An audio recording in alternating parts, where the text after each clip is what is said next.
ఒక మంచి సంగతి బైబిల్లో నుండి నేర్చుకుందాం. కుటుంబాలపై దేవుని ప్రణాళికలు ఏమిటి?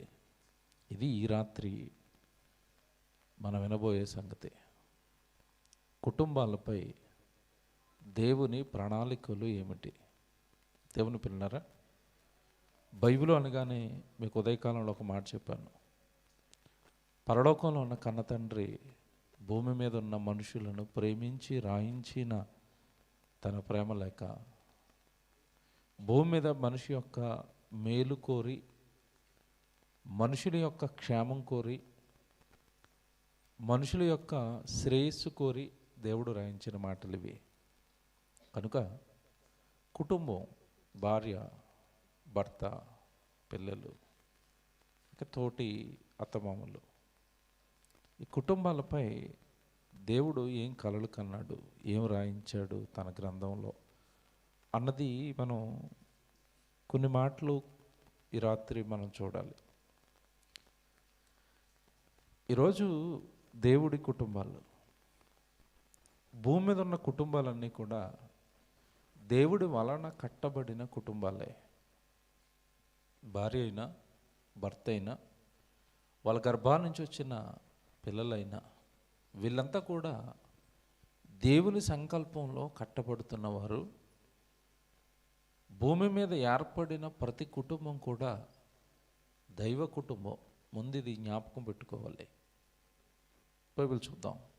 ఎఫెసీయులకు రాసిన పత్రిక 3వ అధ్యాయము 14వ వచనం బైబిల్ జాగ్రత్తగా తీయండి.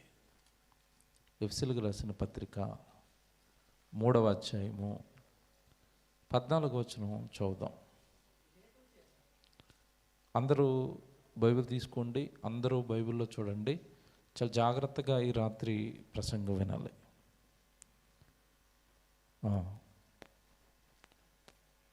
ఎఫెసీయులకు రాసిన పత్రిక 3వ అధ్యాయము 14వ వచనం చదువుతున్నారు. ఈ హేతువు చేత పరలోకమందును భూమి మీదను ఉన్న ప్రతి కుటుంబము, చూసారండి, భూమి మీద పరలోకమందును ఉన్న ప్రతి కుటుంబము ఏ తండ్రిని బట్టి కుటుంబం అని పిలువబడుచున్నదో, ఆగండి అక్కడ, ఏ తండ్రిని బట్టి కుటుంబం అని పిలువబడుతున్నదో, జాగ్రత్తగా మీరు మాట ఆలోచిస్తే భూమి మీద ఉన్న కుటుంబాలన్నిటినీ కూడా ఏ తండ్రిని బట్టి కుటుంబాలు అయ్యాయి అని మనం ఆలోచిద్దాం. అది భూమి మీద ఉన్న ప్రతి కుటుంబం అన్నాడు. హీరో కృష్ణ గారి కుటుంబం ఉందా? ఉంది. అక్కనే నాగేశ్వరరావు గారి కుటుంబం ఉందా? ఉంది. రామారావు గారి కుటుంబం ఉందా? ఉంది. వైఎస్ రాజశేఖర రెడ్డి గారి కుటుంబం ఉందా? ఉంది. చంద్రబాబు నాయుడు గారి కుటుంబం ఉందా? ఉంది. ఇలా భూమి మీద మీ గ్రామంలో ఎన్ని కుటుంబాలు ఉంటాయి చెప్పండి? ఇక్కడ సుమారు 150 కుటుంబాలు ఉంటాయా? మీ ఊరు మొత్తం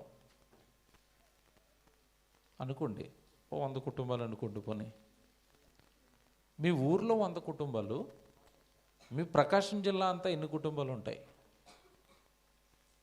ఆంధ్రప్రదేశ్ రాష్ట్రం అంతా ఎన్ని కుటుంబాలు ఉంటాయి? భారతదేశం అంతా ఎన్ని కుటుంబాలు ఉంటాయి? ఈ ప్రపంచం మొత్తం మీద ఎన్ని కుటుంబాలు ఉంటాయి? కొన్ని కోట్ల కుటుంబాలు ఉంటాయి కదండి. ఈ కొన్ని కోట్ల కుటుంబాలన్నిటినీ దేవుడు అక్కడ ఏమని రాయించాడు? బైబిల్ బాగా చూడాలి. పరలోకమందును భూమి మీదను ఉన్న ప్రతి కుటుంబం, భూమి మీద ఉన్న ప్రతి కుటుంబం, అది అమెరికాలో ఉందా, ఆస్ట్రేలియాలో ఉందా, భారతదేశంలో ఉందా, ఏ దేశంలో ఉన్నా భూమి మీద ఉన్న ప్రతి కుటుంబం ఏ తండ్రిని బట్టి కుటుంబమని పిలవబడుతుందో, అంటే ఇది కుటుంబము అను పిలువబడే పిలుపు కూడా ఎవరి వలన మనుషులకు దక్కిందంట? దేవుడి వలన. ఎలాగండి పిలువబట్టం కూడా దేవుడి వలన దక్కిందంటారా? మీకు మాట్లాడుతాను. ఇప్పుడు అమ్మాయికి అబ్బాయికి వివాహం చేశారనుకోండి, వాళ్ళిద్దరిని కలిపి ఏమంటారు చెప్పండి? కొత్త కుటుంబం అండి కదా. ఇప్పుడు కొత్త కుటుంబం అనేసరికి వాళ్ళిద్దరు ఇద్దరిలాగే ఉండిపోయారు అనుకోండి, అది కుటుంబంగా ఎదుగుతుందా? ఆ ఇద్దరిని మీరు చేసి అక్కడ జత చేసి వివాహం ద్వారా వివాహాన్ని ప్రవేశపెట్టింది ఎవరు? మరలా దేవుడే. దేవుడు పెట్టిన వివాహాన్ని మీరు జరిగించి వాళ్ళిద్దరిని ఒకటి చేసిన తర్వాత కొద్ది కాలానికి వాళ్ళిద్దరి గర్భాన మళ్ళీ ఎవరు పుడతారు? ఎవరు పుడతారు? బిడ్డలు పుడతారు కదా, పిల్లలు పుడతారు కదా. ఈ బిడ్డల్ని ఆ కుటుంబంలోనికి ప్రవేశపెట్టింది ఎవరు? గర్భఫలము యెహోవా ఇచ్చు బహుమానం. అంటే వాళ్ళిద్దరికీ మళ్ళీ గర్భఫలాన్ని ఇవ్వాల్సింది ఎవరు? దేవుడే. వాళ్ళిద్దరికీ గర్భఫలాన్ని ఇస్తే జాగ్రత్తగా వినండి, ఇప్పుడు వాళ్ళు ముందు ఇద్దరు, ఇప్పుడు ఎంతమంది అయ్యారు? ముగ్గురు. ఈ ముగ్గురు కొద్ది కాలానికి ఇంకో గర్భఫలం ఇచ్చాడు అనుకోండి, దేవుడు ఎంతమంది అవుతారు? నలుగురు. మళ్ళీ వీళ్ళిద్దరు పిల్లలు పెరిగి వాళ్ళు వివాహం చేసుకున్నారు అనుకోండి, ఎంతమంది అవుతారు? ఆరుగురు, 8 మంది, 10 మంది. ఈ కుటుంబాలన్నీ ఇలా భూమి మీద పాకటానికి కారకుడు ఎవరు చెప్పండి? ఇప్పుడు దేవుడేనా? దేవుడే. బాగుంది, ఇదంతా మనకు తెలిసిందే. ఇప్పుడు కొలుక్కు వచ్చారు మీరు మొత్తం మీద. ఏంటి మొత్తం మీద కుటుంబాలను కడుతున్నది ఎవరు? దేవుడేనా? ఏమన్నా డౌట్ ఉందా? దేవుడే అని నేను నమ్ముతానన్న వాళ్ళు చేయలేపండి, చూసుకుని లేపండి. చూసుకుని లేపమని ఎందుకంటున్నాను మీకు తర్వాత అర్థం అవుతుంది. దేవుడేనా? సంతోషం. ఇప్పుడు మీ కుటుంబాన్ని ఎవరు కట్టారు? స్ట్రైట్గా మీ దగ్గరికి వస్తున్నాను. మీ కుటుంబాన్ని ఎవరు కట్టారు? దేవుడేనా? ఇక్కడ సైలెన్స్ అయిపోతారు. ఎవరిదో అడిగితే గట్టిగా వస్తుంది నోరు. మీరు మనం అనేసరికి ఎందుకు లేని మనకి లేనిపోను గోల. మళ్ళీ ఏం అడుగుతారు, ఏం చెప్తారు కదా. మీ కుటుంబాన్ని కూడా ఎవరు కట్టారు? దేవుడేనండి, డౌట్ ఏం లేదు అందులో. మీరు ఇంకా మాట చెప్పినా, మీ ఇద్దరికి కావాల్సి వివాహం చేసింది కూడా ఎవరు అనుకుంటున్నారు? మీరు ఎవరు అనుకుంటున్నారు చెప్పండి? మా పాస్టర్ గారు పెళ్లి చేశారండి. చాలామంది ఎలా మాట్లాడతారు, మా నాన్న చేసాడండి, ఏదో సంబంధం పట్టుకొచ్చి. మా ఊర్లో పెళ్ళిళ్ళు పేరై చేసాడండి. ఎవరు చేయలేదు పెళ్ళి ఎవరు చేశారు తెలుసా? ఎవరు చేశారు పెళ్ళి? ఎవరు చేశారండి బైబిల్లో ఉందో తెలుసా? బైబిల్ చూస్తారా? మత్తయి సువార్త బైబిల్ చూడండి, అన్ని బైబిల్లో ఉంటాయి. అందుకే పొద్దున్న మీకు బైబిల్ నేర్చుకోండి, బైబిల్ చదువుకోండి అని చెప్పింది ఇందుకే. మత్తయి సువార్త 19వ అధ్యాయం 6వ వచనంలో యేసుప్రభు చెప్తున్నాడు, వివాహాలు ఎవరు చేస్తారు, పెళ్ళిళ్ళు ఎవరు చేస్తారు, ఎవరు జతపరుస్తున్నారు వీళ్ళిద్దరిని దేవుడు చెప్తాడు. చూడండి, అక్కడ యేసుప్రభు చెప్తాడు. మత్తయి సువార్త 19వ అధ్యాయము 6వ వచనం, కాబట్టి వారికను ఇద్దరు కాక ఏక శరీరముగా ఉన్నారు కనుక దేవుడు జతపరిచిన వారిని, ఆ ముక్క అండర్లైన్ చేసుకోండి, దేవుడు జతపరిచిన వారిని. ఎంత బాగుంది ఇది, వినడానికి ఎంత బాగుంది, సౌండ్ ఎంత బాగుంది, వినడానికి సౌండ్ ఎంత బాగుంది. అది బాగుందా లేదా? ఏమనుంది చెప్పండి అక్కడ? దేవుడు జతపరిచిన వారిని మనుష్యుడు వేరు చెయ్యకూడదు. అంటే స్త్రీ పురుషులిద్దరిని జతపరిచింది ఎవరు? దేవుడేనా? ఇప్పుడు మరి మీ ఆయన గారికి మీకు వివాహం జరిగించింది ఎవరు? ఇప్పుడు చెప్పండి, ఎవరు? దేవుడే. అమ్మాయికి మీకు వివాహం జరిగించింది ఎవరు? దేవుడు. నా వైపు చూడాలి, ఇందుకే చెయ్యి కరెక్ట్గా చూసి లేపండి అని చెప్పాను ఇందాక. స్త్రీని పురుషుణ్ణి జతపరిచింది దేవుడైనప్పుడు మీ కుటుంబాన్ని కట్టింది ఎవరు? ఇప్పుడు దేవుడే. రైటా? Very good. దేవుడు కట్టిన కుటుంబం, దేవుడు జతపరిచిన పురుషుడు, దేవుడు జతపరచబడిన స్త్రీ, వీళ్ళిద్దరూ కుటుంబం అయ్యారు. అందుకే ఎఫెసీ పత్రికలో ఇందాక చెప్పాడు, భూమి మీద ఉన్న ప్రతి కుటుంబము ఏ తండ్రిని బట్టి కుటుంబం అయ్యిందో. మీరు లేఖనాలను నమ్మితే మీ జీవితాలు ఎలా ఉంటుందో తెలుసండి. వాక్యాన్ని ఎప్పుడైతే మీరు నమ్మటం ప్రారంభించారో, వాక్యంలో ఉన్నది పూర్తిగా మీరు దేవుడు రాయించాడు కదండి, ఇది దేవుడు మాట కదా అని మీరు ఎప్పుడైతే హృదయంలోకి తీసుకోవటం ప్రారంభించారో, అప్పటి నుండి మీలో వచ్చే మార్పు అండి నిజంగా అమితంగా ఉంటుంది, చాలా గొప్పగా ఉంటుంది. ఆ మార్పుకు మీ చుట్టూ ఉన్న పరిస్థితులు మారిపోతాయి, మీ కుటుంబాల పరిస్థితులు మారిపోతాయి. మీ చుట్టూ ఉన్న వారిలో సైతం మీ కుటుంబాల వలన, మీ వలన మార్పు ఏర్పడుతుంది. జాగ్రత్తగా వినండి. భూమి మీద ఉన్న ప్రతి కుటుంబం దేవుడి వలన కుటుంబం అయితే, జాగ్రత్తగా వినండి, భూమి మీద ఉన్న ప్రతి కుటుంబం దేవుడి వలన కుటుంబం అయితే, ఇటు పురుషుడు కానీ ఇటు స్త్రీ కానీ వీళ్ళిద్దరిని జతపరిచి వివాహం చేసి కుటుంబంగా మార్చింది దేవుడైతే, అంశం పేరేం చెప్పాను ఇందాక నేను? గట్టిగా చెప్పండి. ఇప్పుడు దేవుడు కట్టుకున్న కుటుంబం అయితే, దేవుడు కట్టుకున్న ఈ కుటుంబంపై ప్రణాళికలు ఎవరికుంటాయి? ఎవరికుంటాయి? ఇప్పుడు గట్టిగా చెప్పాలి. ఎవరికుంటాయి? దేవుడికే ఉంటాయి, రైట్? కానీ మనం చేస్తున్న తప్పు ఏంటో తెలుసా? నా కుటుంబం దేవుడి కుటుంబం, దేవా మమ్మల్ని ఏం చేయమంటారని ఇటు స్త్రీ కానీ పురుషుడు కానీ పిల్లలు కానీ తల్లిదండ్రులు కానీ ఎవరైనా దేవుడిని అడుగుతారండి. మమ్మల్ని కుటుంబంగా చేసింది మీరు కదా, మా గర్భాన బిడ్డల్ని పెట్టింది మీరు కదా, మా కుటుంబాన్ని నిలబెట్టి కుటుంబంగా ఈరోజు ఇలాగ సమాజంలో నిలబడింది అంటే దీని వెన్నెముక, దీని వెనకాల మూలస్తంభం మీరు కదా, దేవుడుగా మీరు కదా మమ్మల్ని జత చేసింది. మమ్మల్ని ఏం చేయమంటారు? అసలు మమ్మల్ని కుటుంబంగా ఎందుకు చేశారు?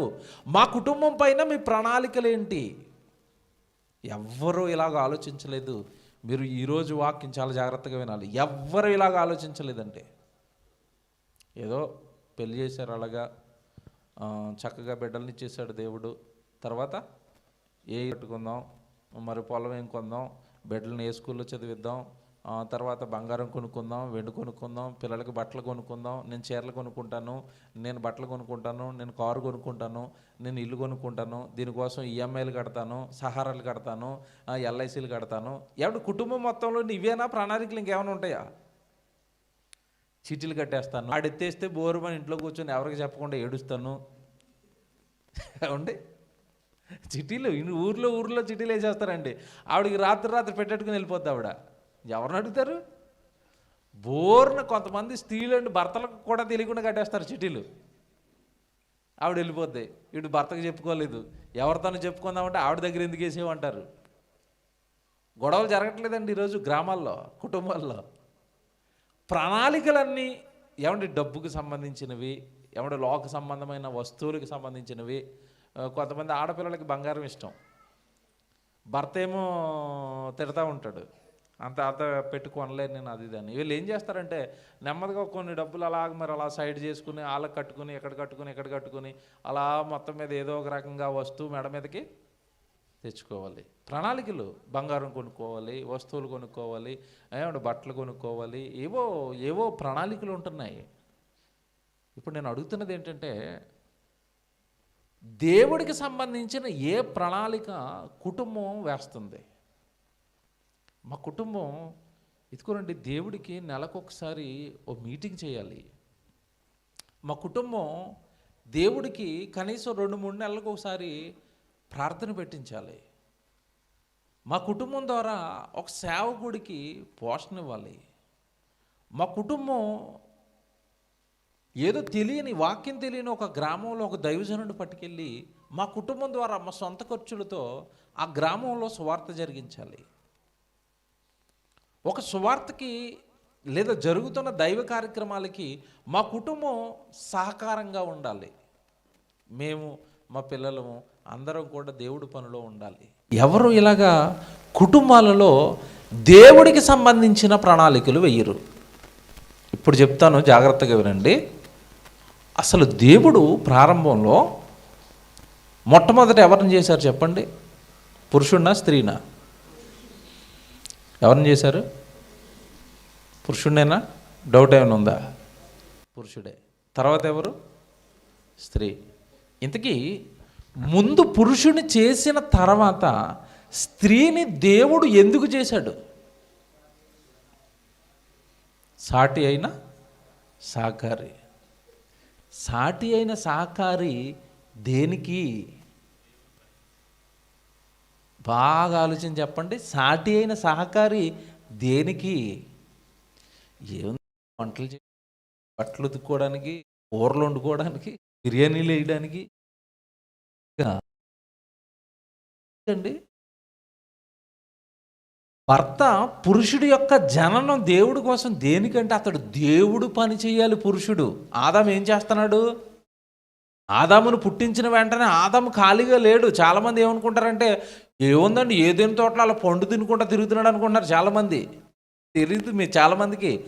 ఆదాము ఏదేని తోటలో పుట్టిన వెంటనే దేవుడు పనిలో పెట్టాడు ఆదాముని. ఏ పని చేస్తున్నాడు తెలుసా?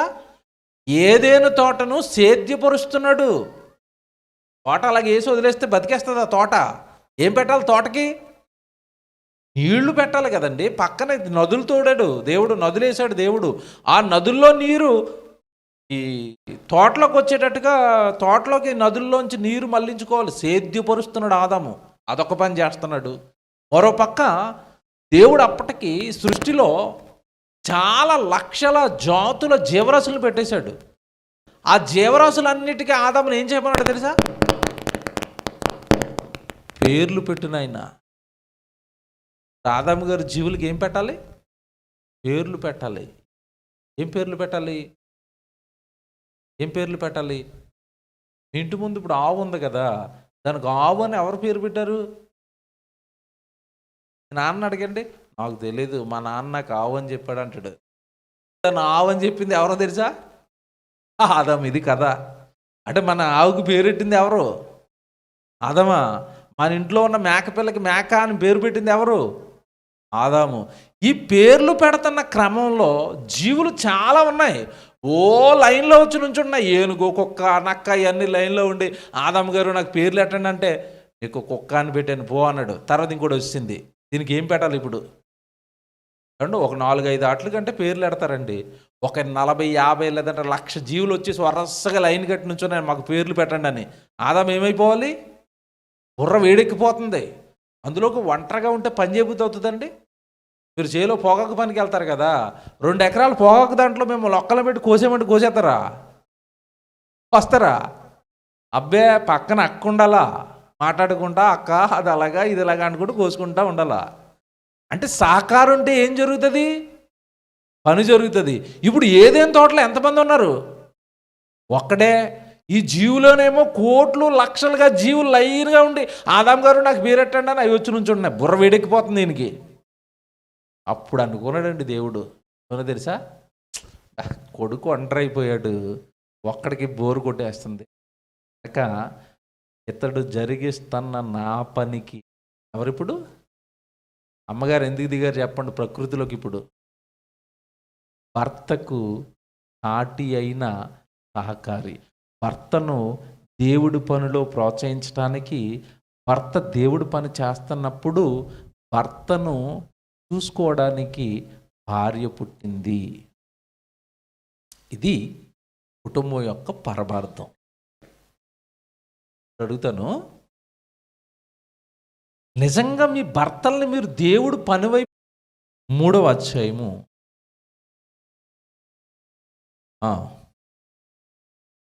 అదేమనగా భూమి మీది లేదని తప్పు చదువుతున్నారు. ఆమోసు గ్రంథం 3వ అధ్యాయము 1వ వచనం. ఐగుప్తు దేశము నుండి యెహోవా రప్పించిన ఇశ్రాయేలులారా, మిమ్మును గూర్చియు ఆయన రప్పించిన కుటుంబము వారిని అందరిని గూర్చియు ఆయన సెలవిచ్చిన మాట ఆలకించండి. అండర్లైన్ చేయండి. ఏం చెప్పడండి? ఐగుప్తులో ఉన్నప్పుడు, మీరంతా బానిసత్వంలో ఉన్నప్పుడు, ఐగుప్తు దేశం నుండి యెహోవా మిమ్మల్ని రప్పించిన ఇశ్రాయేలులారా, నా పిల్లలారా, నా సంతానమా, ఒకప్పుడు బానిసత్వంలో ఉన్న సంతానమా. ఇప్పుడు మనం కూడా బానిసత్వంలో ఉన్నాం. ఒకప్పుడు ఏ బానిసత్వంలో? వాళ్ళు ఐగుప్తు బానిసత్వంలో ఉంటే మనం ఉన్నది పాపం అనే బానిసత్వంలో. దేవుడు విడిపించాడా? విడిపించాడు. పరిశుద్ధమైన కుటుంబంగా మీ కుటుంబాన్ని నిలబెట్టాడా? నిలబెట్టాడు. చక్కటి బాప్తిసం అనే కార్యక్రమం ద్వారా ఇటు స్త్రీ పాపాలు, ఇటు పురుషుడి పాపాలు, భార్య భర్తలు ఇద్దరు పాపాలు కడిగి చక్కటి పరిశుద్ధమైన కుటుంబంగా ఈరోజు మనల్ని మార్చాడు కదా. ఇప్పుడు మీరు ఆ వచనం చూడండి ఎంత బాగుందో. ఐగుప్తు దేశము నుండి యెహోవా రప్పించిన ఇశ్రాయేలులారా, మిమ్మును గూర్చియు ఆయన రప్పించిన కుటుంబము వారిని అందరిని గూర్చి ఆయన సెలవిచ్చిన మాట. మిమ్మును రప్పించిన కుటుంబం, మిమ్మల్ని ఏ ఏ కుటుంబాలు అయితే అక్కడి నుంచి రప్పించానో ఆ కుటుంబాలన్నిటి గురించి నేను చెబుతున్న మాట. ప్రతి కుటుంబానికి నేను చెబుతున్న మాట. ప్రతి కుటుంబం వినాలి. ఏదో దేవుడి దగ్గరికి వస్తున్నా అలాగే వెళ్ళిపోతున్నా అని మనం అనుకుంటున్నామండి. కాదండి, మనకి ఇదంతా తెలియాలి. అమ్మో, నా భర్త దేవుడిచ్చాడా, నా భార్యను దేవుడిచ్చాడా, వీళ్ళిద్దరితో నేను చాలా జాగ్రత్తగా ఉండాలా, ఒకరితో ఒకరు చాలా జాగ్రత్తగా ఉండాలా, ఒకరినొకరు చాలా గౌరవంగా ఉంచుకోవాలా, ఒకరినొకరు మేము ప్రేమించుకోవాలా, ఒకరినొకరు మేము అర్థం చేసుకోవాలా, ఒకరినొకరు మేము చక్కగా మా కుటుంబాన్ని నిలబెట్టుకొని మేము దేవుడి సన్నిధికి బాగా వెళుతూ ఉండాలా, మా పిల్లలకి దేవుడి గురించి చెప్పుకుంటూ ఉండాలా, మా పిల్లల్ని దేవుళ్ళలో పెట్టుకోవాలా. కుటుంబం అంటే చిన్న మాట అనుకుంటున్నారా? సంఖ్యాకాండం వాక్యం చూడండి. సంఖ్యాకాండం 30వ అధ్యాయం 16వ వచనం. సంఖ్యాకాండం 30వ అధ్యాయము, సంఖ్యాకాండం 30వ అధ్యాయము 16వ వచనం. ఇవి భర్తను గూర్చియు, నెక్స్ట్ భార్యను గూర్చియు, తండ్రిని గూర్చియు, బాల్యమున తండ్రి ఇంటనున్న కుమార్తెను గూర్చియు యెహోవా మోషేకు ఆజ్ఞాపించిన, ఏమన్నా చివరి పదం అక్కడ, కట్టడా.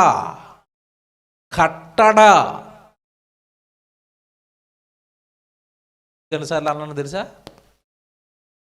భర్తను గూర్చియు, నెక్స్ట్ భార్యను గూర్చియు, తండ్రిని గూర్చియు, తండ్రి ఇంటనున్న కుమార్తెను గూర్చియు యెహోవా మోషేకు ఆజ్ఞాపించిన కట్టడా.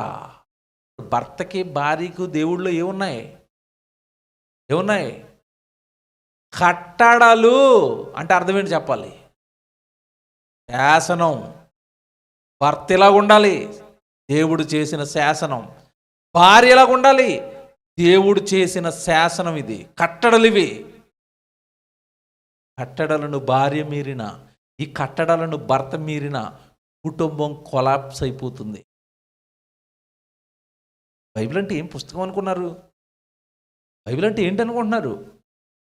ప్రతి దాని గురించి కూలంకుషంగా, ప్రతి దాని గురించి గొప్పగా ఎవరికి తెలియని సంగతులు చెప్పే పుస్తకం బైబిల్ అంటే. ఇవి భర్తను గూర్చియు, ఎంత బాగుంది బైబిల్, భార్యను గూర్చియు, తండ్రిని గూర్చియు, తండ్రి ఇంటనున్న కుమార్తెను గూర్చియు దేవుడు దైవజనుడి ద్వారా ఆ రోజు సంఘానికి ఆజ్ఞాపించిన కట్టడలు, శాసనాలు. మాట్లాడుతున్న వైపు చూడండి. ఇప్పుడు ఎప్పుడైనా భార్యగా దేవుడు నాకంటూ కట్టడలు ఇచ్చాడని భార్యలకు తెలుసా? తెలిస్తే పోనీ కట్టడలు ఏంటో చెప్పండి మీరు. తెలుసా తెలీదా? తెలుసన్న వాళ్ళు చేయలేపండి. ఎవరికి తెలియదు అనమాట. దేవుడి స్తోత్రం. అయితే భర్తలకి చెప్పాడు కదా, మీ కట్టడలు ఏమైనా మీకు తెలుసా దేవుడు ఇచ్చినవి?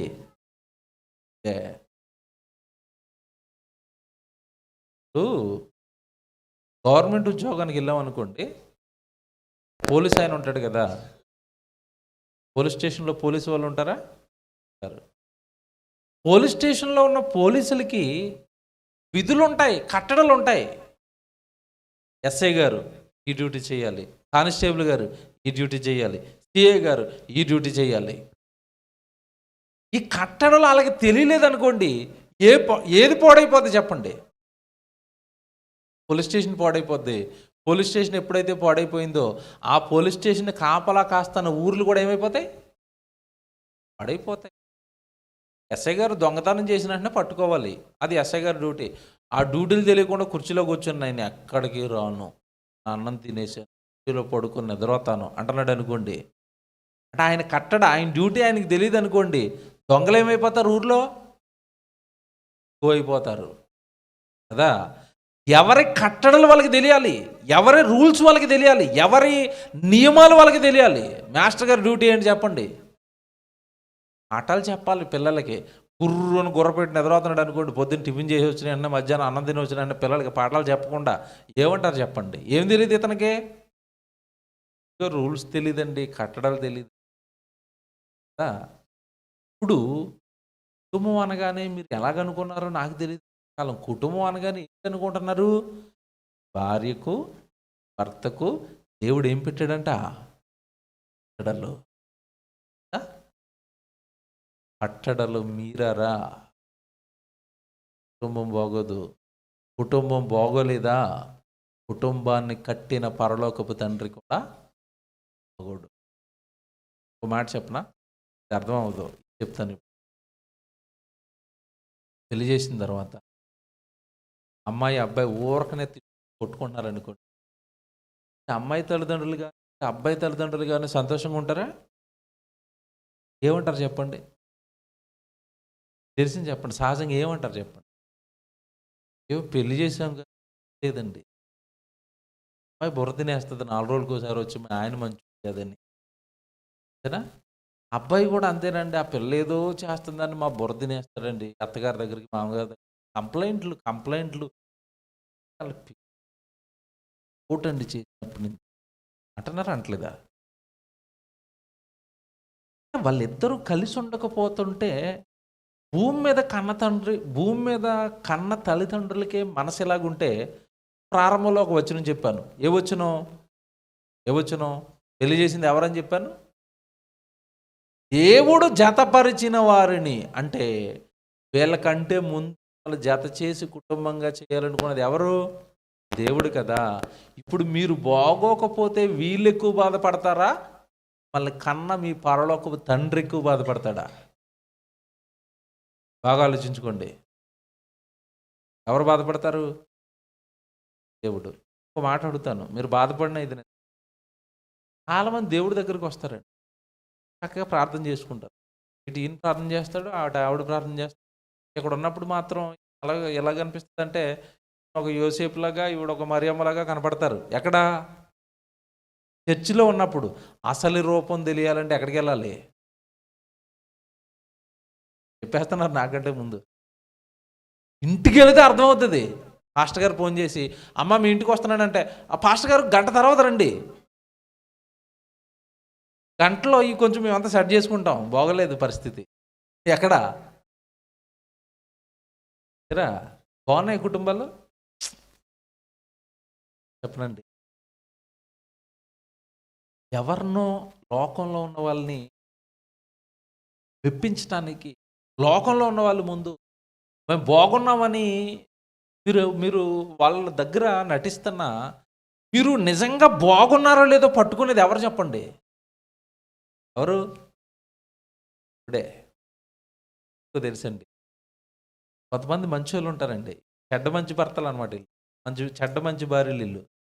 వీళ్ళు ఏం చేస్తారంటే, గొడవ ఆడుకోవాలనుకున్నప్పుడు గడియెట్టేస్తారు, లోపల కంచాలు పగిలిపోతూ ఉంటాయి. ఎవరికి తెలియదు. మళ్ళీ గడి తీయగానే ఏమండి టాటా అంటది. చూస్తున్న వాళ్ళందరూ ఏమనుకుంటారు చెప్పండి? లోపలిది ఎవరికి తెలియకుండా మేనేజ్ చేస్తున్నారు, కానీ ఎవరిని మేనేజ్ చేయలేరో తెలుసా? దేవుడికి మీరు తలుపులు వేసుకుంటే లేపడ్డు ఉంటే కనపడదిట్టే లోపల ఏం జరుగుతుందో తెలీదా? చేప కడుపులో ఉన్నాడు యోన. ఎక్కడున్నాడు? చేప కడుపులో. చేప ఎక్కడుంది ఇంతకీ? సముద్రానికి బాగా అట్టడుగునుంది. అక్కడ చేప కడుపులోంచి మోకాళ్ళు వేసి ప్రార్థన చేస్తుంటే ఎవరు కనపడుతుంది? వీళ్ళు కనపడదు ఇప్పుడు దేవుడికి. ఏమండి, ఎక్కడ సముద్రంలో చివర అట్టడుగు పెద్ద చేప కడుపులో యోన గారు మోకాళ్ళు వేస్తే కొడుకు మోకాళ్ళు వేసాడని క్లియర్గా పిక్చర్ చూస్తున్నాడు. ఎవరు? దేవుడు. బైబిల్లో మాట ఉంటుంది, ఆయన దృష్టికి కనబడని సృష్టము ఏదియు ఎక్కడున్నా కనబడిపోతారు. ఇప్పుడు చెప్తున్నాను, జాగ్రత్తగా వినండి. భార్య భర్తలకి దేవుడిచ్చిన కట్టడలు ఏంటో తెలుసండి. భార్య, నువ్వు భర్త తర్వాత సృష్టించబడ్డావు. వినాలి స్త్రీలు జాగ్రత్తగా, మీరు బాధపడిన ఇది నిజం. సృష్టిలోనికి వచ్చింది పురుషుడికి మహిమగా. దేవుడు సృష్టిలో మొట్టమొదటి పెట్టుకున్నది ఎవరినో తెలుసా? పురుషుడిని. తర్వాత తనకు మహిమగా ఎవరిని పెట్టాడు తెలుసా? స్త్రీని. అందుకే స్త్రీతో అన్నాడు, నువ్వు నీ భర్తకి ఏం చేయాలి? లోబడాలి. వచ్చిన వాళ్ళు చూద్దాం. ఈయనేదో మరి పురుషులను సపోర్ట్ చేస్తున్నాడు అనుకుంటారు మీరు. ఏమండి? కొరింథీయులకు రాసిన మొదటి పత్రిక, కొరింథీయులకు రాసిన మొదటి పత్రిక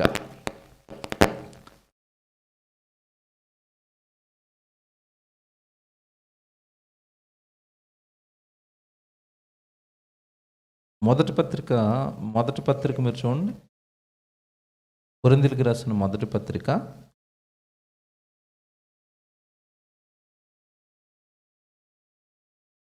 చూపిస్తాను. 11వ అధ్యాయానికి రండి. 7వ వచనం చూద్దాం. కొరింథీయులకు రాసిన మొదటి పత్రిక 11వ అధ్యాయము 7వ వచనం రాసుకోవాలి జాగ్రత్తగా. ఇవి పురుషుడైతే దేవుని పోలికయు మహిమనై ఉన్నాడు కనుక తల మీద ముసుగు వేసుకొనకూడదు, కానీ స్త్రీ పురుషుని మహిమ అయి ఉన్నది. అండర్లైన్ చేయాలి ఇక్కడ. ఏండి? స్త్రీ ఎవరికి మహిమంట? ఇది ఇది ఇది చెప్పడానికి నాకు గంట పట్టుద్ది. ఇప్పుడు బస్సుకు టైం అయిపోతుంది. పురుషుడు దేవునికి మహిమ. ఆదాం ఏం చేస్తున్నాడు? స్టార్టింగ్లో చెప్పాను కదా, ఆదాం ఏం చేస్తున్నాడు? దేవుడి పని చేస్తున్నాడు, దేవుడికి మహిమ తెస్తున్నాడు. పురుషుడు దేవుడు వాక్యాన్ని పట్టుకుని సమాజంలోకి వెళ్ళిపోతున్నాడు, దేవుడి గురించి చెప్తున్నాడు, దేవుడి గురించి చెప్తున్నాడు. పురుషుడు భర్త దేవుడికి మహిమ తెచ్చే పనిలోకి వెళ్ళిపోయాడు. భార్య ఏం చేయాలంట? స్త్రీ ఏం చేయాలంట? పురుషుడికి మహిమ. అర్థమేంటి? పురుషుడు దేవుడిని మహిమపరుస్తుంటే స్త్రీ తన భర్తను ఏం చేయాలి? మహిమపరచడం అంటే జాగ్రత్తగా చూసుకో. భర్తకు మంచి సహకారిగా ఉండాలి, భర్తను ప్రోత్సహించాలి. మీరు దేవుడి పనిలో ఉంటున్నారు, ఏమంటారు? ఏం తింటారు, ఏం త్రాగుతారు, అలాగ ఉండమంటారు. ఏమండి? ఇంటికి రాగానే అమ్మయ్య విశ్రాంతి తీసుకోవడానికి ఆయన రాగానే ఏమండి బాగున్నారా, అలసిపోయారా, నీళ్ళు పెట్టమంటారా, ఏం భోజనం చేస్తారు, ఏం కూర చేయమంటారు? బాగుంటుందండి. ఆయనకి ప్రాణం ఎంత బాగుంటుందండి, ఆయన ప్రాణం ఎంత బాగుంటుంది? ఓపెన్గా చెప్పండి. మధ్యకాలంలోనండి దెయ్యం, పొద్దున్న చెప్పాను కదా, చిన్న దెయ్యం సీరియల్ 7:30 అయిందంటే భర్త కాదు వాళ్ళ బాబు వచ్చిన అన్నం పెట్టనంటుంది ఒక ఆవిడ. వీళ్ళు సాటైన సహకారులా? వీళ్ళు పురుషుడికి మహిమ తెచ్చేవాళ్ళ? బాగా ఆలోచించండి. ఉదయం నుంచి సాయంత్రం వరకు దేవుడి కోసం కష్టపడడానికో లేదా కుటుంబాన్ని పెంచి పోషించడానికే కష్టం చేయడానికో భర్త బయటికి వెళ్ళినప్పుడు రాగానే ఎదురుపడి ప్రేమగా పలకరించి, ఏమండి వేడి నీళ్ళు పెట్టారండి, కాళ్ళు కడుక్కోండి, స్నానం చేయండి, ఎలాగుంటుంది? ప్రాణానికి ఆ మాట ఎలాగుంటుంది చెప్పండి? హాయిగా ఉంటుంది. రాగానే నీళ్ళు అక్కడ పెట్టని వేసుకోబో అన్నదనుకుంటే ఎలాగుంటుంది? దీనికి నన్ను అర్థం లేదురా బాబు. అందుకేనండి ఇంట్లో భార్య ప్రవర్తన బాగోనప్పుడు భర్త ఎక్కువగా ఇంట్లో ఉన్నాక ఇష్టపడ్డావు. మీకు కీ పాయింట్ చెప్తున్నాను. మీ భర్త ఊంటే బయటికి వెళ్ళిపోతారండి. మీరు బాగుంటే ఎందుకు బయటికి వెళ్తాడు? మీరు ఆయనతో స్నేహం చేస్తుంటే ఎందుకు బయటికి వెళ్తాడు? మీరు ఆయన్ని చక్కగా ప్రేమగా మాట్లాడుతుంటే ఎందుకు బయటికి వెళ్తాడు? మీరు ఏమండి ప్రేమగా ఆయన అవసరతలు, ఆయన మనసు తెలుసుకోవడానికి మీరు ప్రయత్నం చేస్తున్నప్పుడు, మీరు ఒక స్నేహితురాలుగా మారిపోయినప్పుడు, మీరు ఒక ఫ్రెండ్గా మారిపోయినప్పుడు, మీరు ఒక దేవుడు మాటలు చెప్పే చక్కటి భార్యగా మారిపోయినప్పుడు ఎక్కడికి వెళ్తాడు ఆయన? ఎక్కడికి వెళ్ళడు, వెళ్ళిపోతున్నాడు అంటే కారణం భార్య ప్రేమగా అతన్ని ఏం చేయలేదు, పలకరించడం లేదు. తప్పు మీదే భార్యలది. ఇక్కడ మీరు జాగ్రత్తగా ఆలోచిస్తే పురుషుడికి మహిమ తేడానికి, పురుషుడు దేవుడికి మహిమ తేడానికి అయితే స్త్రీ అంట పురుషుడికి ఏమైందంట మహిమ. ఏనండి, మన చిన్న చిన్న మనస్పర్ధలున్నా కడుపులో దాచుకోవాలి, భర్తను బాగు చేసుకోవాలి, భార్య బాగోకపోతే భార్యను బాగు చేసుకోవాలి తప్ప ఎక్కడ కూడా భార్య గురించి భర్త, భర్త గురించి భార్య తప్పుడుగా మూడో వ్యక్తికి మీరు చెప్పకూడదు. గుర్తుపెట్టుకోండి, వాక్యాన్ని బట్టి చెప్తున్నాను ఇది. మీ భార్యకి ఏవో చిన్న చిన్న బలహీనతలు ఉంటాయి, చిన్న చిన్న లోపాలు ఉంటాయి, చిన్న చిన్నవి ఏవో ఉంటాయి. భర్తగా వాటిని భరించవలసిందే. భర్త అంటే అర్థం ఏంటో తెలుసండి? దానికి అర్థం ఏంటో తెలుసా? భర్త అంటే అర్థం ఏంటో తెలుసా? భరించేవాడు అని. లోపాలు ఉంటాయి, ఎక్కడో పుట్టింది ఆ బిడ్డ, కుటుంబాన్ని విడిచిపెట్టు. భార్య అనగానే ఎక్కడో ఎవరి ఇంట్లోనో పుట్టింది, వాళ్ళ సొంత వాళ్ళందరినీ విడిచిపెట్టి నువ్వే నా సర్వస్వాన్ని నమ్మి నీతో పాటు వచ్చింది. అప్పుడులో ఏమైనా చిన్న చిన్న లోపాలు ఉంటే పెట్టుకుని ప్రేమగా మాట్లాడుకుని, అదమ్మా ఇలా ఉండాలమ్మా, వాక్యం ఇది చెప్పిందమ్మా, ఇలా ఉంటేనే మన కుటుంబానికి దేవుడికి, మన కుటుంబాన్ని బట్టి దేవుడికి మహిమ వస్తుందమ్మా అని కుటుంబంలో ఒకరికి ఒకరు కౌన్సిలింగ్ చేసుకోవాలి. ఇటు భార్య భర్తకి, భర్త భార్యకి ఏం చేసుకోవాలి? వాక్యాన్ని బట్టి కౌన్సిలింగ్ చేసుకుని, లోపాలు ఉంటే సరి చేసుకుని, ఒకరినొకరు హత్తుకుని, ఒకరినొకరు అర్థం చేసుకుని, చక్కగా మంచి మనసులతో ఎలాంటి విరోధ భావాలు, ఎలాంటి మనస్పర్ధలు లేని చక్కటి ఉత్సాహమైన మనసుతో దేవుడు సన్నిధికి వెళ్ళిపోతూ, దేవుడు పాటలు పాడుతూ, మీకు ఇచ్చిన పిల్లల్ని ఎవరై ప్రార్థన చేయరా, పాట పాడరా, వాక్యం నేర్చుకోరా. ఏమంటే ఈ కుటుంబాన్ని చూస్తే దేవుడికి ఎలాగుంటుంది?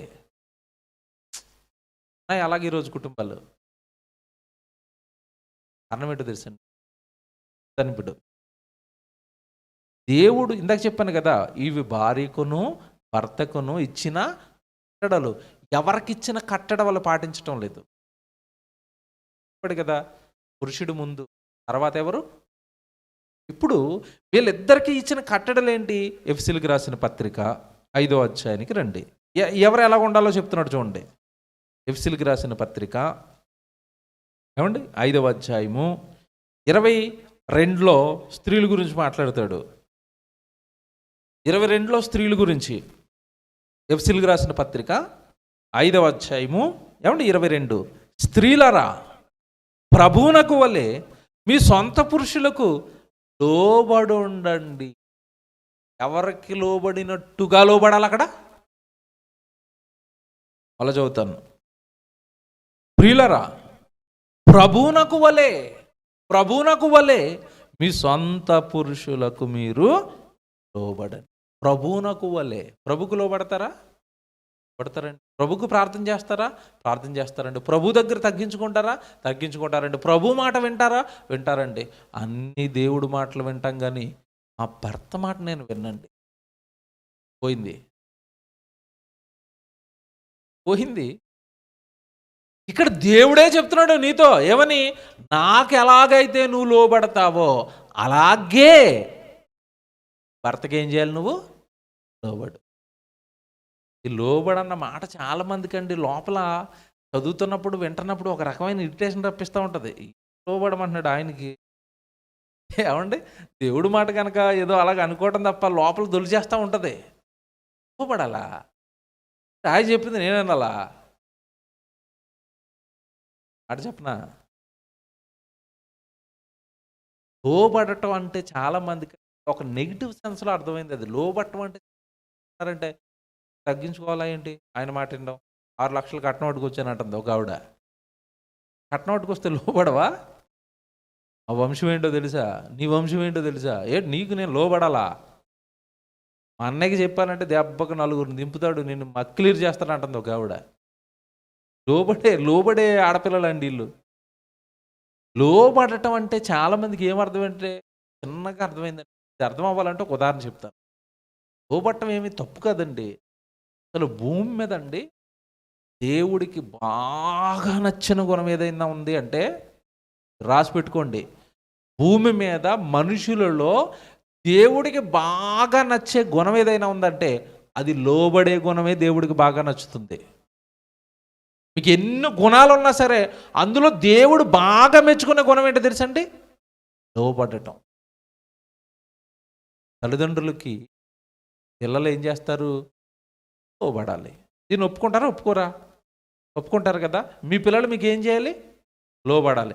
లోబడకుండా నీకేమన్నా నేను బానిసినా అన్నాడు అనుకోండి మీ కొడుకు, నీకు ఎలాగుంటుంది? బాగుంటుందా? కన్నాం గనక ఖచ్చితంగా ఏం చేయాలి? లోబడాలి. అతడు నీ భర్త గనుక నువ్వేం చేయాలి? లోబడవలసింది. నో మోర్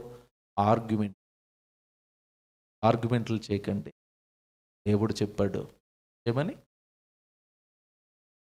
ఇప్పుడు మరి నేను లోబడితే ఇష్టం వచ్చినట్టుగా ఆయన నా మీద పెత్తనం చెలాయించేస్తాడండి. అంటే అతనికి పెత్తనం చెలాయించడానికి అధికారం ఇవ్వలేదు. మళ్ళీ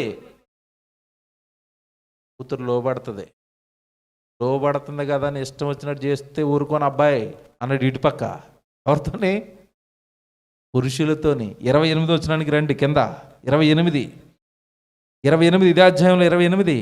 అటువలనే పురుషులు కూడా తమ సొంత శరీరము వలె భార్యలను ప్రేమింపబద్దులై ఉన్నారు. జాగ్రత్తగా వినాలి. ఇప్పుడు ఇది ఈవిడ లోబడుతుంది, నువ్వేం చేయాలి? లోబడింది కదా అని పెత్తనం చేయడం కాదు, ఏం చేయాలి? ప్రేమించు.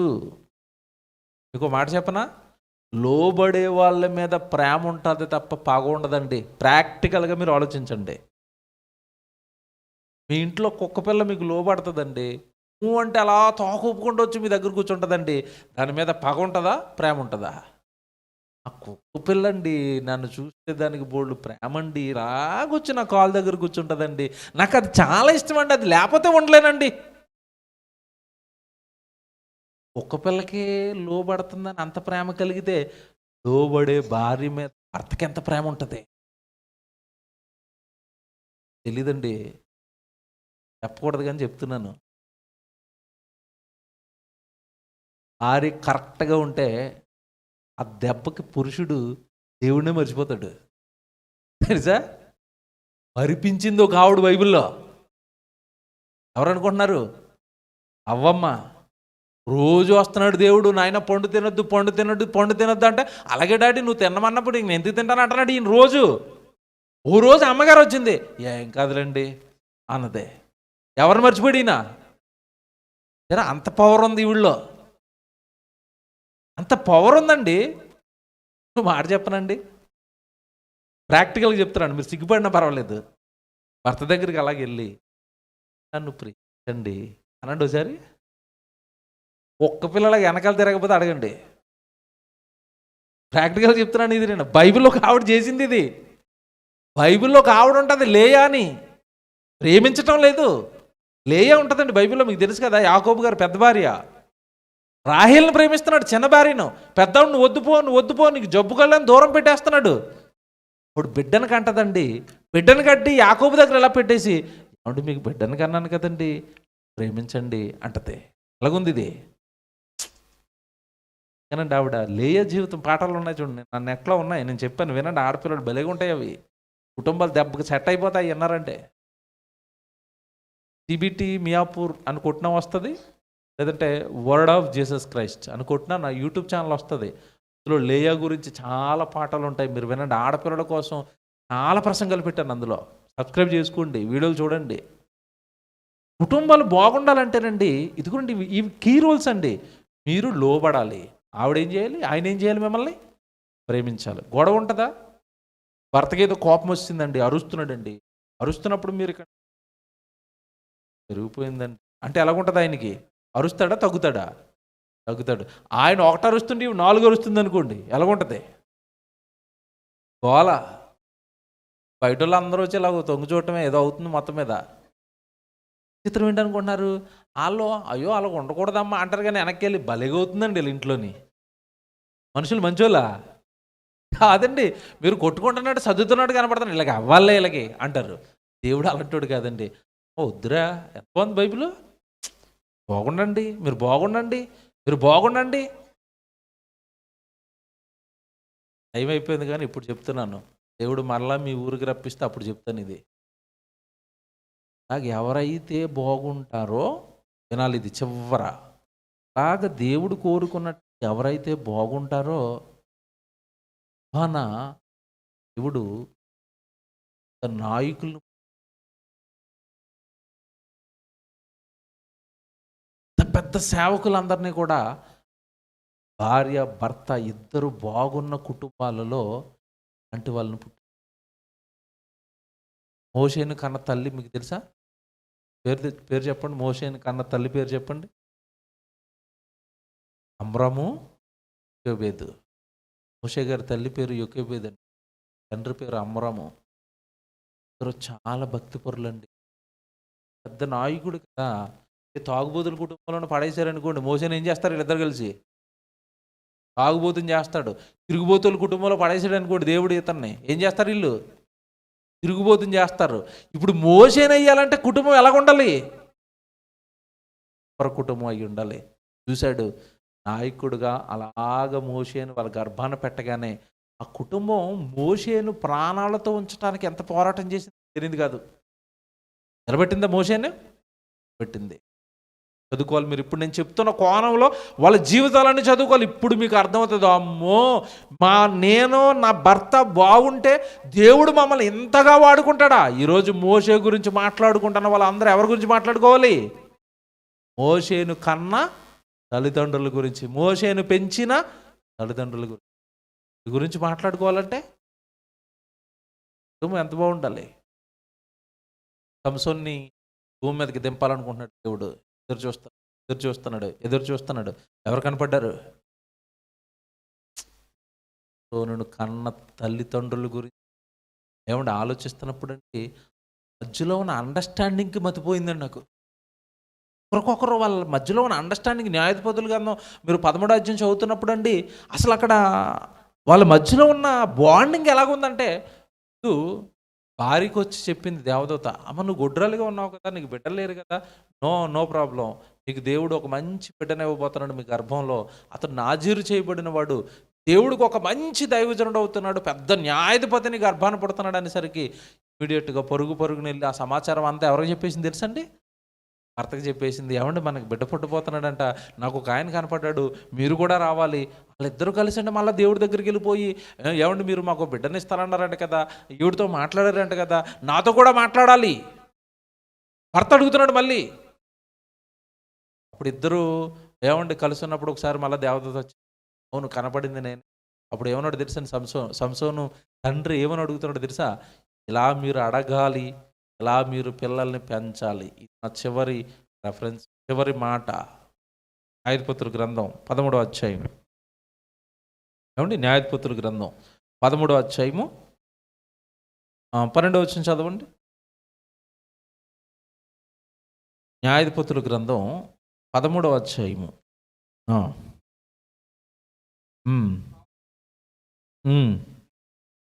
12వ వచనం చదువుతున్నారా? 12 చదవండి. అందుకు మనోహ, కావున నీ మాట నెరవేరునప్పుడు ఆ బిడ్డ ఎట్టివాడగునో, అండర్లైన్ చేయండి, ఆ బిడ్డ ఎట్టివాడగునో అతడు చేయవలసిన కార్యమేమిటో తెలుపుమని మనవి చేయగా యెహోవా దూత, చూసారండి, మాకిస్తున్న బిడ్డ అతడు ఏమవుతాడు, ఎట్టివాడవుతాడు, అతనికి మేము ఏం చేయాలి? అవునండి, ఇలాగ ఎవరైనా భూమి మీద ఉన్న తల్లిదండ్రులు బిడ్డను ముందు పెట్టుకుని దేవుడికి ప్రార్థన చేస్తున్నారా? మీరు మాకు బిడ్డనిచ్చారు కదా, మగ బిడ్డని, ఇతన్ని మాకు ఎందుకు ఇచ్చారు? దైవజనుని చేయాలా, ఒక సింగర్ని చేయాలా, ఒక సేవకుని చేయాలా, చర్చిలో సహకారిగా ఉంచాలా? అసలు ఇతని జన్మ పరమార్థం ఏంటి? మా బిడ్డను మీరు మా గర్భంలో ఎందుకు పెట్టారు అని ఏ తల్లిదండ్రులను అడుగుతున్నారా? అడగరు. ఎందుకు అడగరంటే ఆయన్ని అడగాలి అంటే ముందు ఎవరు బాగుండాలి? వీళ్ళిద్దరూ బాగుండాలి కదండి, వీళ్ళిద్దరికీ వాక్యం రావాలి కదండి. మన బిడ్డని దేవుడు ఎందుకు ఇచ్చుంటాడండి? బిడ్డను ఇచ్చిన వెంటనే మాకు అర్థమైపోయింది, వీడు ఖచ్చితంగా దైవజనుడే, వీడిని జాగ్రత్తగా లోకానికి దూరంగా పెంచుకోవాలి. ఎందుకంటేనండి వాడు మాకు పుట్టిన వెంటనే, మా బిడ్డనండి పుట్టిన వెంటనే నెల 15 రోజులు 2 నెలలండి వాడికి డాక్టర్లు చెప్పేశారు వీడు చచ్చిపోతాడు. ఏమైందంటే లోపల ఎక్కడ ఉండవలసిన అవయవాలు అక్కడ లేవాడికి. ఎక్కడ ఉంటుంది చెప్పండి మీకు? ఆడు కుడివైపున ఉంటుంది. ఏమండి ఊపిరితిత్తులు ఒక చోట ఉన్నాయి, పేగులు ఒక చోట ఉన్నాయి. ఎక్కడ ఉండవలసిన ఏమంటే అవయవాలు అక్కడ లేవండి, లోపల అంతా అల్లకల్లోలంగా ఉంది. డాక్టర్ గారు స్కానింగ్ తీస్తుంటే భయపడిపోతున్నాడు. వాడు ఏంట్రా నాయన ఎక్కడ ఉండవలసిన అక్కడ లేవు, కష్టం అండి చచ్చిపోతాడని చెప్పారు. అయితే ఒక డాక్టర్ ఏం చెప్పాడు, ఆపరేషన్ చేస్తే ఒక 10% ఏమైనా ఛాన్స్ ఉంటుంది, అవి తీసి అక్కడే అక్కడ పెడతాము, పెట్టిన తర్వాత ఎక్కడిది అక్కడ ఉందంటే వీడు ఉంటాడు, లేదంటే కష్టం అని చెప్పారు. ఆడపిల్లలకి చెప్తే తెలిసి ఊరిని ఏడుస్తారు, ఎవరికి చెప్పలేదు నేను, కానివ్వండి అని చెప్పాను. ఆపరేషన్ కూడా తట్టుకోవాలండి, పెద్ద ఆపరేషన్ కదా, కొన్ని గంటలు మరి ఈ అవయవాలన్నీ సర్దేంత వరకు తర్వాత వాడు గుండుకోవాలి, వాడు సపోర్ట్ చేస్తుందో లేదో, వాడి బాడీ సపోర్ట్ చేసిందంటే వస్తాడు బయటికి, లేదంటే మీ అనివ్వండి, దేవుడు ఉన్నాడు కదా, బ్రతికించాలనుకుంటే బ్రతికించుతాడు. ఆయుష్ ఇవ్వాల్సింది ఎవరు? డాక్టర్లు అంటే అసలు ఇదే ఇదంతా నేను అసలు మీరు చేయండి భయ అన్నా, మేము ప్రార్థన చేసి పోయింది, లోపలికి వెళ్ళాడు, ఆపరేషన్ చేశాడు. వాడు డాక్టర్ ఎంత దొంగ అంటే ముందు మమ్మల్ని బేరం ఆడుకున్నాడు, ఇక్కడ వద్దండి నేను బయట చేస్తాను, నాకు డబ్బులు ఇవ్వండి అంటే, అప్పుడు మేము చాలా పేద బాబు, మా దగ్గర అంత డబ్బులు లేవు బాబు, ఇది గవర్నమెంట్ హాస్పిటల్ పెట్టుకుని బయటికి ఎందుకు రమ్మన్నా అంటే వాడికి కోపం వచ్చింది, మీరు డబ్బులు ఎవరా, మీకు ఆపరేషన్ చూడండి ఎలా చేస్తానని. దుర్మార్గుడు అంటారంటే కట్ చేసి లోపల ఏమంటే అవయవాలు కట్ చేసినప్పుడు అక్కడ మందు వేయాలి కదండి, అవయవాలు గాయాల మీద మందు లేకుండా పైన కుట్లు వేసాడండి, పంపించేశాడు. పోతాడు అన్నవాడు బ్రతికేసాడు, ఆడికి తెల్లబోయాడు, వీడు బతికేసాడు, వీడు చచ్చిపోవట్లేదని పంపించేశాడు ఇంటికి. రాగానే బయటికి ఒక నెలకి లోపలంతా మళ్ళీ వాడికి కుట్లు వేయలేదు కదండి సరిగా, లోపల మందు వేయలేదు కదా, అవన్నీ మళ్ళీ డ్యామేజ్ అయిపోయినాయి, కుళ్ళు పట్టేసినాయి. మళ్ళీ వీడికి జ్వరం వచ్చేస్తుంది, హాస్పిటల్ మళ్ళా వెళ్తే మళ్ళీ స్కానింగ్ చేసేసరికి డాక్టర్ పట్టుకున్నాడు, అవయవాలు మళ్ళీ పాడైనాయి అని. మళ్ళీ సేమ్ ఎక్కడైతే వాళ్ళు వేసారో అక్కడ మళ్ళీ ఇలాగ ఓపెన్ చేసి లోపల పేగు డ్యామేజ్ అయిపోయి మళ్ళీ పేగు కట్ చేశారు, మళ్ళీ అతికారు, మొత్తం మీద ఏదో ఆపరేషన్ చేశారండి, మళ్ళీ ఇంటికి పంపించారు. ఒక ఆపరేషన్కి బ్రతకడన్న వీడికి ఎన్ని ఆపరేషన్లు అయినాయి? 2. బయటికి పంపించిన తర్వాత ఏమంటే పాలు పట్టిస్తున్నాం, వచ్చిన తర్వాత పాలు పట్టిస్తుంటే పాలు మళ్ళీ రిటర్న్లో వచ్చేస్తున్నాయి, లోపలికి వెళ్ళట్లేదు. మళ్ళీ 3వ రోజు మళ్ళీ తీసుకెళ్తే ఏంటండి నేను ఎలా తిప్పుతున్నారంటుంది ఆవిడ, పాలు లోపలికి వెళ్ళట్లేదండి. మళ్ళీ స్కాన్ చేశారు, మళ్ళీ స్కాన్ చేస్తే ఎక్కడ అతికారు కదండి, ఆవిడ అవయవాలు ఎక్కడ ఉన్నాయి అక్కడ లేవు, ఇప్పటికీ స్టిల్ వాడి గుండె ఇక్కడ ఉండదు, రైట్ సైడ్లోనే ఉంటుంది. డాక్టర్ దగ్గరికి కట్టుకెళ్ళి ఆడు చెతస్కోప్ పెడతాడు, ఏమండి డాక్టర్ చెతస్కోప్ ఎక్కడికి వెళ్తుంది, డైరెక్ట్గా జ్వరం వచ్చినప్పుడు తీసుకెళ్తే ఇక్కడ పెడతాడు, ఆడికి ఏం అర్థం అవ్వదు, ఏది గుండు కొట్టుకోవట్లేదండి, పక్కెట్టు అంటాను నేనే, ఇటు పక్క ఉంటుంది అది. 3వసారి ఆపరేషన్ తీసుకెళ్ళేసరికి అంటే కిందకి వెళ్ళలేదు, కిందకి వెళ్ళకపోయేసరికి ఆవిడ అన్నది, ఏమండి ఈ ఆహార పేగు ఉంది కదా, మేము సెట్ చేసాం కదండి, అది ఇలా మడత పడిపోయింది, ఇప్పుడు మనం నీళ్లు పట్టే పైపులు అండి మడత పడింది అనుకోండి ఏమైపోద్ది, వెళ్ళదు కదా, అలా పాలు వెళ్ళట్లేదు ఆడికి. మరి ఏం చేయాలండి ఇప్పుడు? ఏమి లేదండి, మళ్ళీ కటింగ్ వేయాలి అంటుంది అది. ఎన్ని ఆపరేషన్ ఇప్పుడు? 3 ఓపెన్ చేశారు, మళ్ళీ అదే ఆ పచ్చి ఆరటం లేదు, ఓపెన్ చేస్తూనే ఉన్నారు, మళ్ళీ అలాగ ఓపెన్ చేశారు, మళ్ళీ ఇలా లాగారు, మళ్ళీ కటింగ్ చేశారు, మళ్ళీ పేగి ఇలాగ అతికారు. ఏమంటే ఈసారైనా సక్సెస్ అయినా అంటే ఏదో దేవుడి చిత్తం అండి వెళ్ళండి అంటుంది ఆవిడ. 3 ఇప్పుడు ఆడు ఎంత ఉంటాడండి, శుభ్రంగా పాటలు ఇరగేసి పాడుతాడు. ఎవరు నమ్మినా తెలుసండి నేను దేవుడిని. ఎందుకు నమ్మేమంటే ప్రారంభం నుంచి వాడు పుట్టిన వెంటనే నన్ను చచ్చిపోతాడని తర్వాత బ్రతికాడు అంటే, చావును జయించాడు అంటే నిజంగా దేవుడితో ఏదో నేను బలంగా పెద్దగా స్కూల్కి పంపించిన, స్కూల్కి వెళ్ళండి డాడీ అంటే పడుకోనన్న బైబిల్ చదువుకుంటాను అంతే. ఎందుకు పుట్టింది దేనికోసము? దేవుడి కోసం. నేను లోకానికి ఎందుకు పంపిస్తానో? నో, నాకు ఇష్టం లేదు డాడీ, రాత్రి నిద్ర పడుకోనైనా పడుకో. స్కూల్కి వెళ్ళినప్పుడు అంటాడు, స్కూళ్ళకు ఏమంటే వారంలో 5 రోజులు స్కూల్ అంటే 2 రోజులు వెళ్ళి కూడా అంతే. అప్పుడు కరోనాకు ముందు, కరోనా తర్వాత నుంచి అసలు స్కూల్కి పంపలే. ఇప్పుడు వచ్చి నేను బైబిల్ చదువుకోండి, బైబిల్ చదువుకోండి, బైబిల్ చదువుకోండి, బైబిల్ చదువుకోండి, బైబిల్ చెప్పండి, బైబిల్ చెప్పి బైబిల్ని రాయించిన దేవుడి దగ్గరికి మనం పోదాం. ఎవడికి కావాలి ఈ లోకం? ఎవడికి కావాలి ఈ లోక చదువులు? ఇక్కడ ఉద్యోగాలు, ఇక్కడ వ్యాపారాలు, ఇక్కడ సిరి సంపద చచ్చే వద్దురా, నీకు ఏం వద్దురా. చదువుకో, పాటలు పాడు, ప్రసంగాలు చేయి, దేవుడి కోసం బ్రతుకు, దేవుడున్న లోకానికి నువ్వు పుట్టించింది దేవుడే, ఆ ప్రాణాపాయం నుంచి నిన్ను కాపాడింది దేవుడే, నిన్ను నిలబెట్టి ప్రాణాలతో ఉంచింది కూడా దేవుడే. ఇది విశ్వాసం. ఎందుకంటే అడిగి లోక సంబంధమైన ఏమి నేర్పను. బైబిలు నా వెనకాల తిప్పుకుంటాను, నా వెనకాలే ఉంటాడు, ప్రసంగాలు వింటాడు, ఇప్పటికి పాటలు రాస్తున్నాడు, భయంకరమైన డౌట్లు అడుగుతాడు బైబిల్లోంచి. రోజు యవనస్తులు కూడికి జరుగుతుందండి, ప్రశ్నలు వేయండి అన్నాం అందరినీ, వీళ్ళు లేచాడు, ఏందిరా ప్రశ్న? మీకు కూడా వచ్చి ఉండదు ఆ డౌట్, నాకు బుర్ర పేలిపోయింది. పౌలు గారు ధర్మశాస్త్రాన్ని చదివాడు కదా, గమలీయేలు పాదాల దగ్గర కూర్చొని ధర్మశాస్త్రం నేర్చుకున్నప్పుడు, బైబిల్ నేర్చుకున్నప్పుడు దేవుడు రాయించిన పుస్తకాన్నే చదివి గమలీయేలు పాదాల దగ్గర మరలా దేవుని నమ్మిన క్రైస్తవుల్ని పౌలు గారు సౌలుగా ఉన్నప్పుడు ఎందుకు హింసిస్తున్నాడు అన్నాడు. ఎలాగొంది ప్రశ్న ఇది?